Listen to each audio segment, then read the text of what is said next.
வணக்கம். இன்றைக்கி நம்ம பார்க்க போகிறது குலாப் ஜாமுன் ரெசிபி. வாங்க எப்படி செய்கிறதுன்னு பார்த்துடலாம்.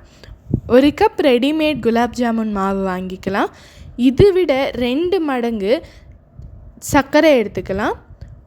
1 கப் பாலுக்கு 1 கப் தண்ணிங்கிற ரேஷியோவில் காய்ச்சி ஆற வச்சின பால் யூஸ் பண்ணிக்கலாம். இப்போ ஒரு பிளேட் எடுத்துகிட்டு அதில் ரெடிமேட் குலாப் ஜாமுன் மாவை போட்டுட்டு இந்த பால் மட்டும் தண்ணி சேர்த்து காய வச்சு ஆற வச்சுருக்கோம் இல்லைங்களா, அதை போட்டு கொஞ்சம் கொஞ்சமாக போட்டு மெதுவாக பிசைஞ்சிக்கலாம். சப்பாத்தி மாவு மாதிரி பிழிய வேண்டாங்க, ஸ்மூத்தாகவே பண்ணிக்கலாம்.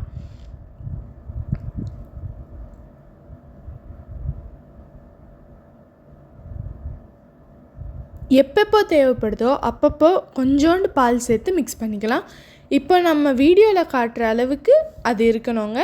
தொட்டால் நல்லா சாஃப்டாக இருக்கணும். ஓகேங்களா?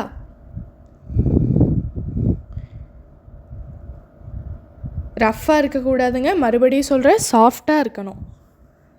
இதை அதே பிளேட்டில் வச்சுட்டு ஒரு ஈர துணியை அது மேலே போத்திக்கலாங்க. போத்தி ஒரு பக்கத்தில் வச்சுக்கலாம். 20 நிமிஷம் பக்கத்தில் வச்சுக்கலாம் தொடாமல்.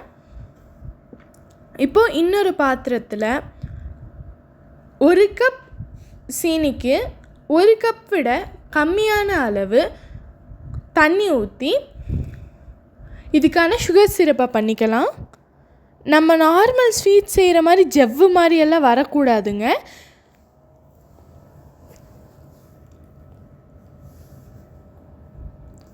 லோ ஃப்ளேமில் ஸ்லோவாக பண்ணிக்கலாங்க.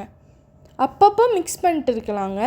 அப்போ தான் சீனி தண்ணியில் ஈஸியாக கரைஞ்சிடும். எப்போ அதுக்கு மேலே பபிள்ஸ் வர ஆரம்பிக்குதோ அப்போது நம்ம ஆஃப் பண்ணி பக்கத்தில் வச்சுக்கலாங்க.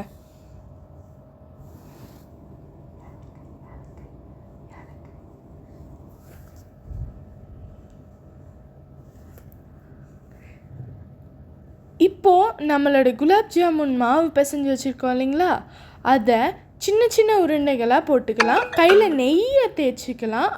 அப்போ தான் அது நல்ல ஷேப்பாக வரும்.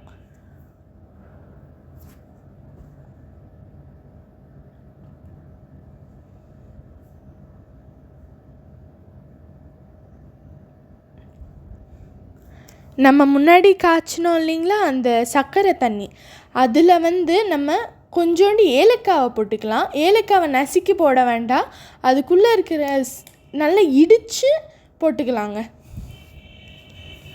இப்போ நம்ம குலாப் ஜாமுன் உருண்டைகளை பொரிச்சிக்கலாங்க. ஹை ஃப்ளேமில் வைக்காதீங்க, ஞாபகம் வச்சுக்கோங்க, லோ ஃப்ளேமில் தான் இருக்கணும். நல்ல கோல்டன் ப்ரௌன் ஷேடில் வரும்போது எடுத்துக்கலாங்க. ஒரே அடியாக எல்லாத்தையும் போடக்கூடாதுங்க, பேட்சாக பிரித்து போட்டுக்கலாங்க.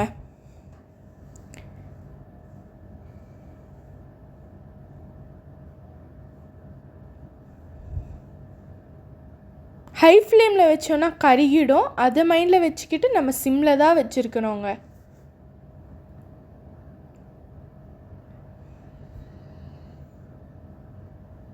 இப்போ நம்ம வீடியோவில் காட்டுற மாதிரி இந்த ஷேட் வரும்போது நம்மளுக்கு புரியுங்க, கிட்டத்தட்ட நம்மளோட குலாப் ஜாமுன் பால்ஸ் பொரிஞ்சிச்சுன்னு.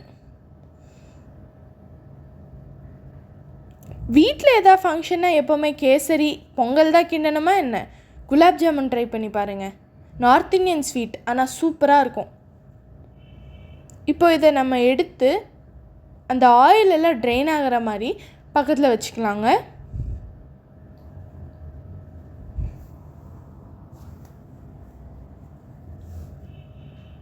இப்போ நம்ம காய்ச்சி வச்சுருக்கிற சர்க்கரை பாகு தண்ணியில் இதை போட்டுக்கலாங்க. நல்ல சோக்காகட்டும். ஃப்ரிட்ஜில் வச்சு சூப்பராக கூலாக சாப்பிட்லாம். ஐஸ்கிரீமுக்கு டாப் நாச்சாக இருக்கும்.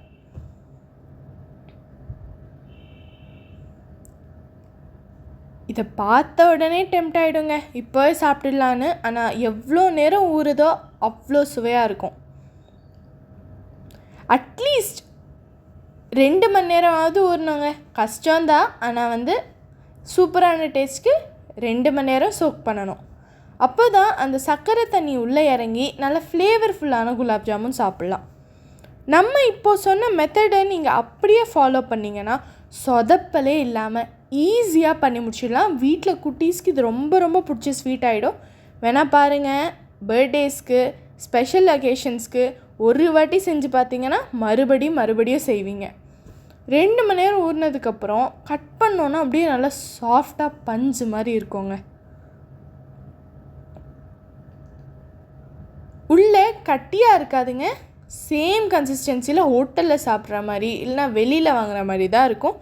கண்டிப்பாக ட்ரை பண்ணி பாருங்கள். Must try recipe. நம்ம சேனலை சப்ஸ்கிரைப் பண்ணிக்கோங்க.